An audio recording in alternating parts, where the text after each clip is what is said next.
السلام عليكم ورحمة الله وبركاته. أنا جمالية فريد ودي قناتي. هنبتدي الفيديو بتاعنا بالصلاة والسلام على سيدنا محمد عليه أفضل الصلاة والسلام. ازيكم حبايبي، عاملين ايه؟ يا رب تكونوا بخير في أتم صحة إن شاء الله. هنسمي الله. معانا بقى النهاردة هنعمل الكرواسون، الميني كرواسون. معايا 4 كوبايات دقيق، ومعايا معلقتين سكر، معلقة ونص لبن بودر، تمن كوباية زيت، معلقة كبيرة خميرة، نص معلقة صغيرة ملح، فانيليا، ومعلقة خل، وكوباية مية. طبعا احنا كوباية المية دي هنبتدي بيها، وكل دقيق طبعا بياخد غير التاني. يعني في دقيق بياخد كوباية، في هياخد منك أكتر، في ياخد منك أقل، بس هو مش أقل من كوباية يعني. ما تنسوش اللايك يا جماعة، ويا ريت ندعي بقى للثانوية العامة، ربنا معاهم إن شاء الله، ربنا ينجح الجميع بإذن الله.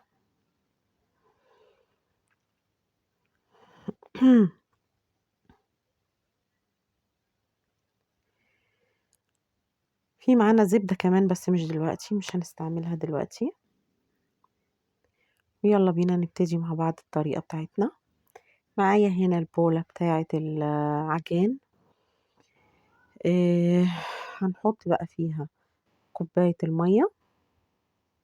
احنا لو في الشتاء هتبقى المية دافية، لكن احنا في الصيف فالمية من الحنفية عادي خالص. هنحط معلقة الخميرة، معلقتين سكر، هنضربهم الاتنين لحد السكر ما يدوب. ممكن نضرب في العجان عادي على طول، ممكن بالمضرب الكهربائي. انا هنا دوبت السكر خلاص.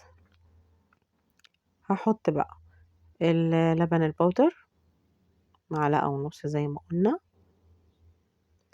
تمن كوباية زيت، يعني مش هيطلعوا 3 معالق.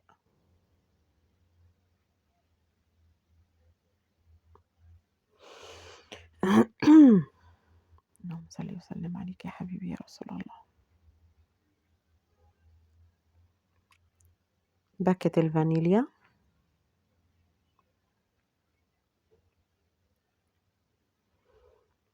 هنضربهم بقى في العجان.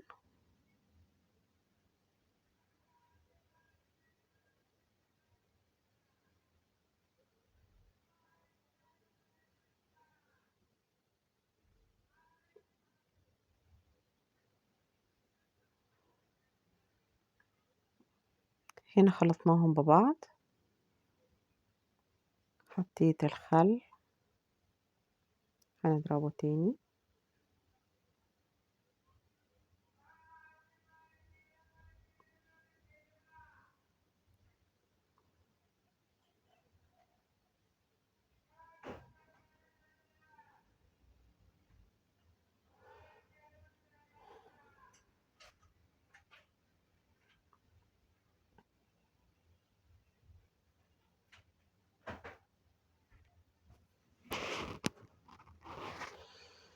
ما تسرحوش يا جماعة وحطوا اللايك.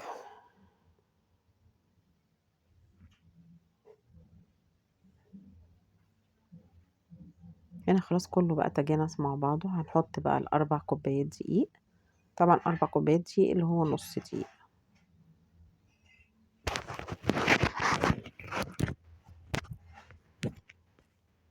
هنحط الغطا طبعا عشان انتوا عارفين الدقيق بيقوم مطلع الهبو بتاعه ده.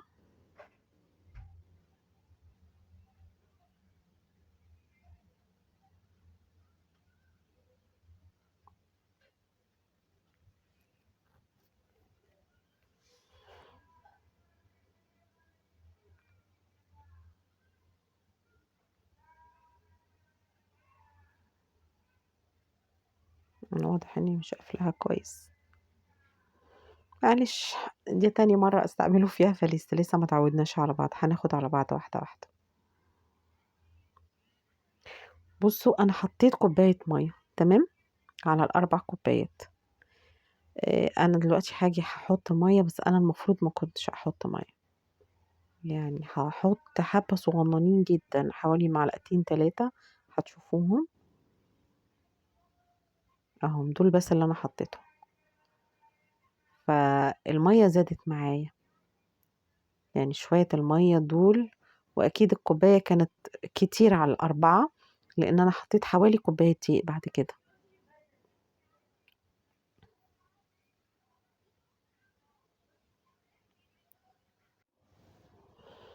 أنا كنت نسيت الملح فحطيته دلوقتي.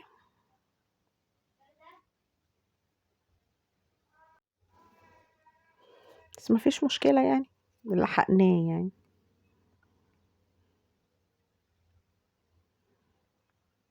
بُصّوا لو هتبُصّوا على العجينة بُصّوا أهي، هي ملزّقة أوي وسايحة أوي.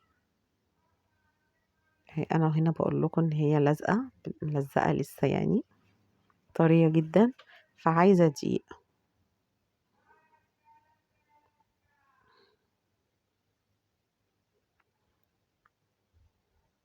على فكرة يا جماعة أنا أول مرّة أعمل الcroissant، أنا عملت معاكم حاجات كتير أوي في القناة، لأول مرّة باعملها وكنت باجرّبها معاكم، عشان لو طلعت وِحشة أو طلع فيها أي حاجة بايظة يبقى already قدّام بعض إحنا بنعمل وبنجرّب مع بعض، ونستفاد، يعني بنتعلّم من غلطنا. فأنا هنا زوّدت حوالي ربع كوباية دقيق.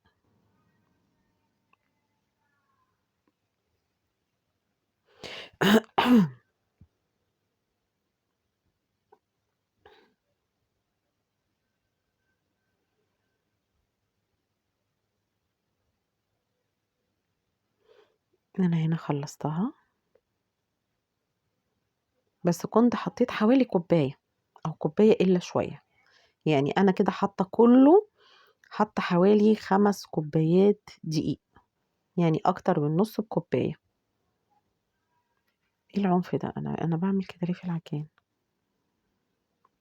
هنا بقى أنا دهنت البولة دي زيت وحطيت على وش العجينة زيت، وهاغطيها بstretch wrap وبفوطة واسيبها في مكان دافي نُص ساعة، ساعة لغاية أمّا تخمر.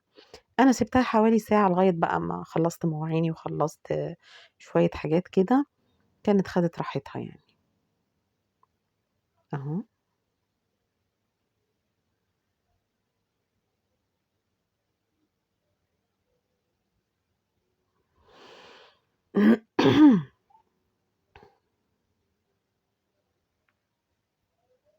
هنا خمرت.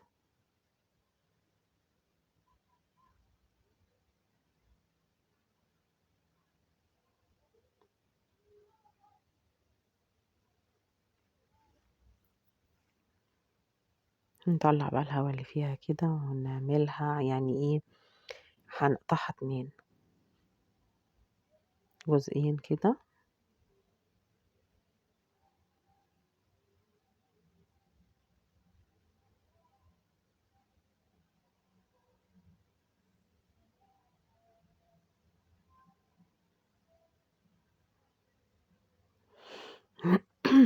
نقطّعها بقى عشان نعملها كِوَر. قطّعي الحجم اللي أنتِ عايزاه، بس يكون كُلّه متساوي تقريبًا. بس أنا ما عنديش وميزان كنت وزنتهم عشان يبقوا كلّهم قد بعض، بس يعني بالتقريب. أهي كده،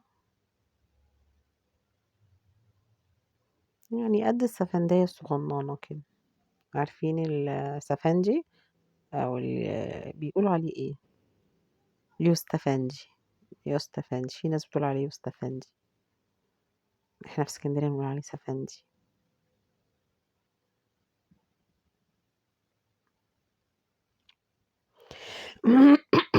عفوًا. هنا طلعوا معايا 12 أنا باعدّهم لكم، أنا كده عملتهم، بس الأولانيين دول الصف الأولاني طلع صغير، الصف اللي ورا أكبر. غطيتهم بقى بكيس، كيس تلاجة عادي فتحته بالمقص وغطيته بيه أو بالstretch wrap زي ما أنتِ عايزة يعني، علشان الوش بس ما ينشفش، تمام. هاسيبهم بقى يرتاحوا 10 دقايق، ربع ساعة كده، خلّصي اللي وراكِ وارجعي له.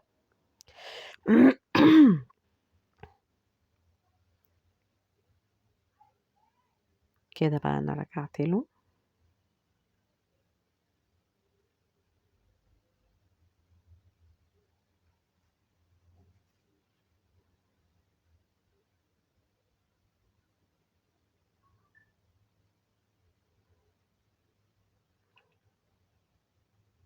بالمردانة بقى كده أو النشابة.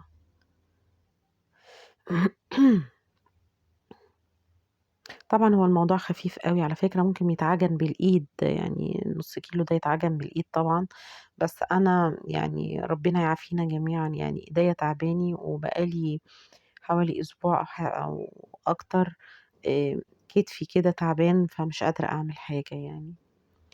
فعذرًا بقى معلش، هو مش دلع والله ولا علشان أجرّبها يعني بس، لأ، ممكن أجرّبها في حاجة أكبر يعني.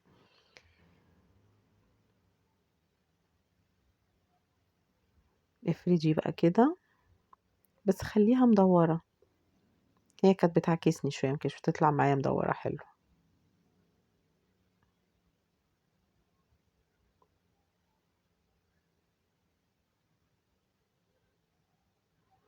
أصلًا أنا هاغيّر المردانة دي وهاجيب النشّابة، لإنها تعبت لي إيدي.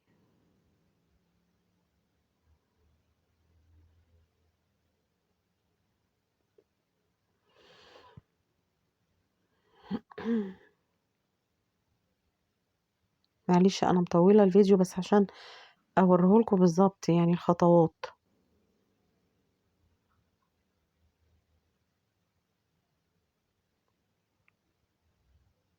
أنا كده خلّصت دي، بادهنها بقى زبدة، أنا معايا معلقتين زبدة كبار وسيّحتهم على النار، يعني أخدتهم كده جامدين اللي هو بدرجة حرارة الغرفة، وسيّحتهم وبادهن بيهم، عشان ما أحطش بس وهي بدرجة حرارة الغرفة هتبقى كتير.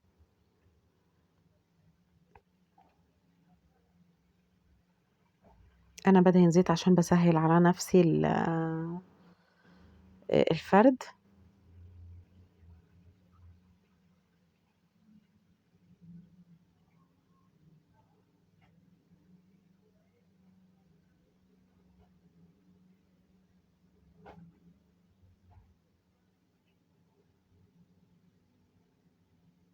أنا جِبت النشّابة،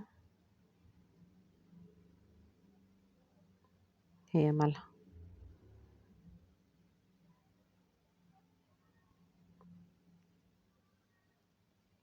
تتعوج معاكِ ساويها بإيديكِ، ما فيش مشكلة. هاحطها بقى فوق التانية.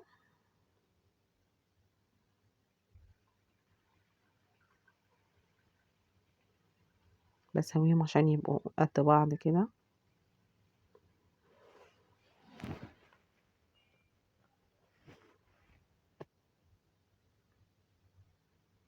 أهي هادهنها برضه بالزبدة.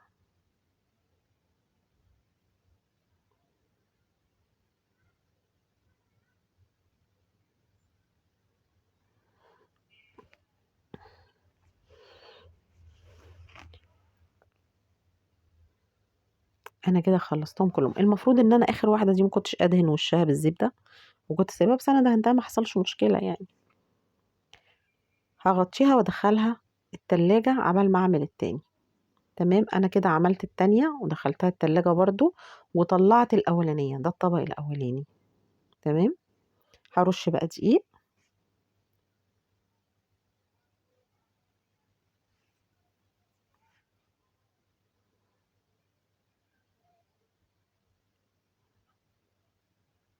هاطلّعهم كلّهم،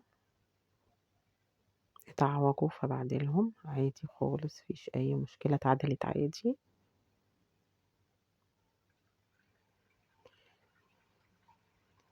سمّي الله كده حطّي على الوش بقى شوية دقيق كده.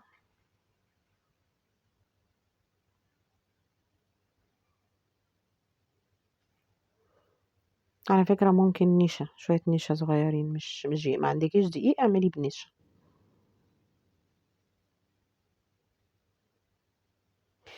شايفين إحنا بنفرد الوش اللي فوق ده اللي إحنا بنفرده، هنقلبه بعد كده، لإن ده اللي هيبقى على الوش لما نلفه اهو. بصوا انا قلبتها اهي.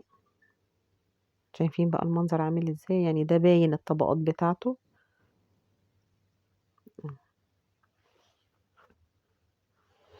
امتع حاجة يا جماعة والله العجن في البيت والخبيز في البيت، بيدي ريحة وبيدي طاقة حلوة قوي بجد، يعني بيعمل راحة نفسية كمان.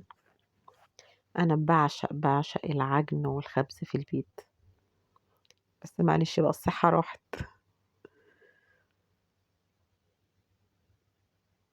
يعني امتع حاجة كنت دايما ماما كانت دايما تعمل الرقاق والفطير والكسكسي وكل الحاجات دي كانت ماما دايما تعملها لنا في البيت، فكنت دايما تلاقي ابقى انا اكتر واحدة في اخواتي كنت بفضل قاعدة جنبها عشان اتعلم واعمل معاها يعني. دايما لازقة لها اقول لها علميني، وكانت بتعلمني والله. ربنا يرحمها يا رب، ربنا يرحمها، كان في ميزان حسناتها يا رب. افرضي بقى كده.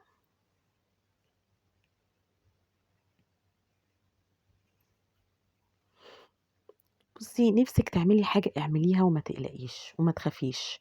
جمدي قلبك وسمي الله، وخلي عندك ثقة في نفسك واعملي. بوظي، مش مشكلة ان انت تبوظي الحاجة مرة واتنين، بس في المرة والاتنين دول هتتعلمي اخطائك فيها ايه، وهتعملي المرة التالتة احلى واحلى.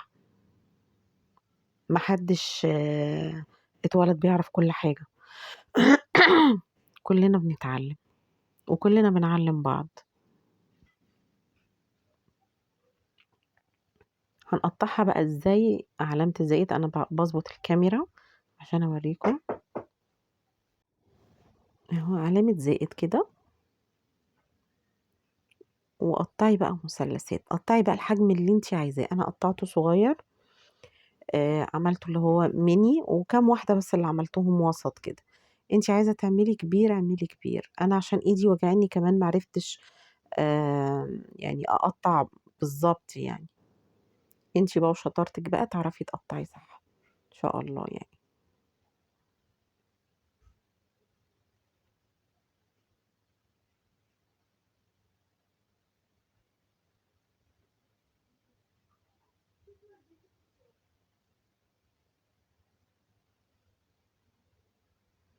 في طلع صغنن قوي مني يعني، بس كان حلو قوي بصراحة.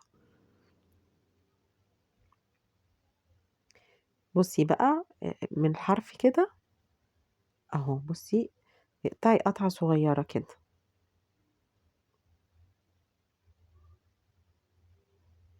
طبعا انا عاملاه سادة كله. انتي بقى هتحشي الحشوة اللي تعجبك. عايزة تحطي موتزاريلا، عايزة تحطي شيدر، جبنة شيدر، جبنة موتزاريلا، جبنة البيضة البراميلي، اي حاجة. عايزة تحطي بسطرمة، عايزة تحطي زيتون، عايزة تحطي نوتيلا، اي حاجة تعجبك. يعني انا عاملة كله سادة، هوريكم بس عملت 2 كده تقريبا او 3 مش فاكرة بالظبط. عملتهم بالنوتيلا اللي احنا كنا عاملينها مع بعض عشان اوريكم بس تحشوها ازاي. اهي بصوا دي هتلفي كده، تلفي كل ما تلفي كل ما تورق معاكي. شدي بقى، ايوه شدي من الحرف كده معاكي، شدي ولفي. اهي صغنونة وجميلة والله. خلاص يا ناس، بيبي هاية في الصاج بقى كده. هحطها، وبين الواحدة والواحدة سيبي فرق عشان هتخمر ان شاء الله يعني. انا مخمروش قوي يعني، ما اللي هو ما كبروش قوي زيادة عن اللزوم. لو هي اكبر من كده هيبان، بس هي عشان صغننة ما بانش فيها الخمران بتاعها قوي.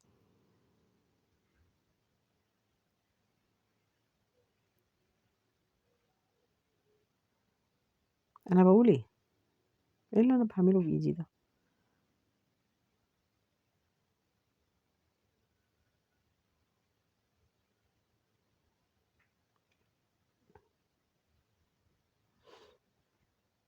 هوريكوا بقى في الصينية اهي. سيبي فرق كده بينهم.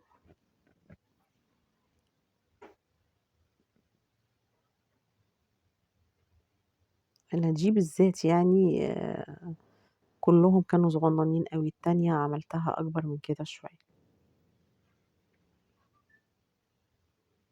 أنا باورّيكم كذا واحدة عشان تعرفي بتتلف إزاي. هو سهل جدًا، جدًا، جدًا. هو شكله كده تستصعبيه، بس هو سهل.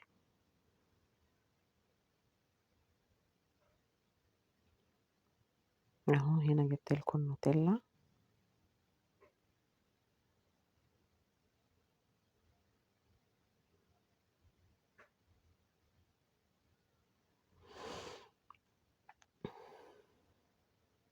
هو المفروض أحطها في النُص، يعني فوق الفتحة اللي من تحت دي، لإن هي فضلت في الجناب ما اتملِتش، ما ساحتش فيها كلّها.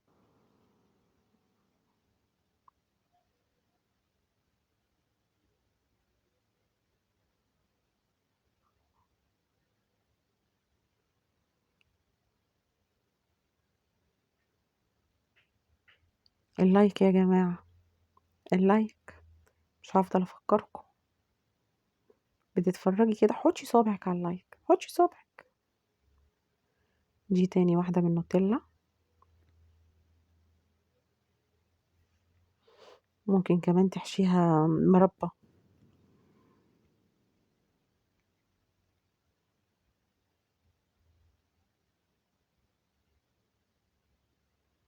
كده أنا خلّصت الصاجين، هُم يا دوب مالوا الصاجين.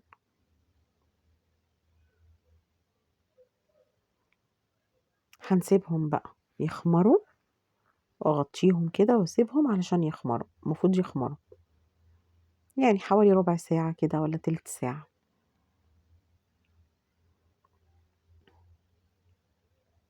يخمروا، بعد كده نكون مشغّلين الفرن على درجة حرارة 200، 220 للي عنده الفران اللي هي بدرجات الحرارة.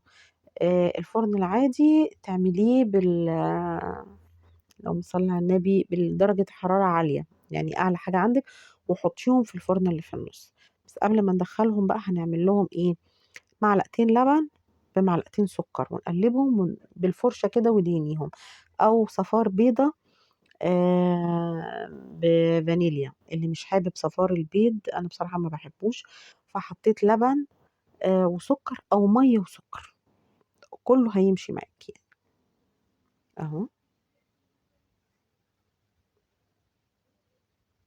أنا بادهنها دلوقتي، بادهن الوش بتاعها.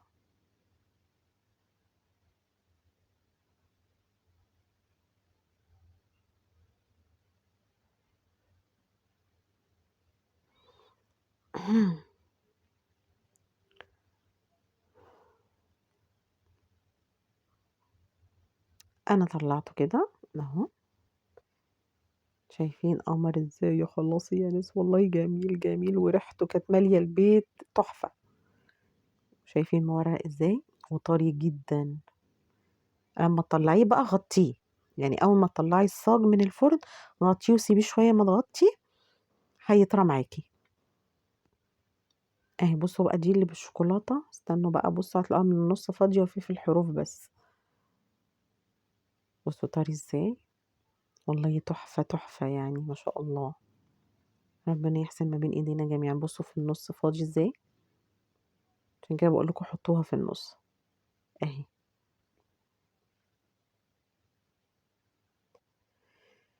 ما تنسوش اللايك يا جماعة، اللايك بيرفع الفيديو عشان أكتر ناس يشوفوه معاكم، وأتمنى تجرّبوه بطريقتي وتعجبكم إن شاء الله، وربنا يحسن ما بين إيدينا جميعًا بإذن الله، وكل واحدة فيكم تعمل أحلى وأحلى وأحلى. وأشوفكم الفيديو الجاي على خير، والسلام عليكم ورحمة الله وبركاته.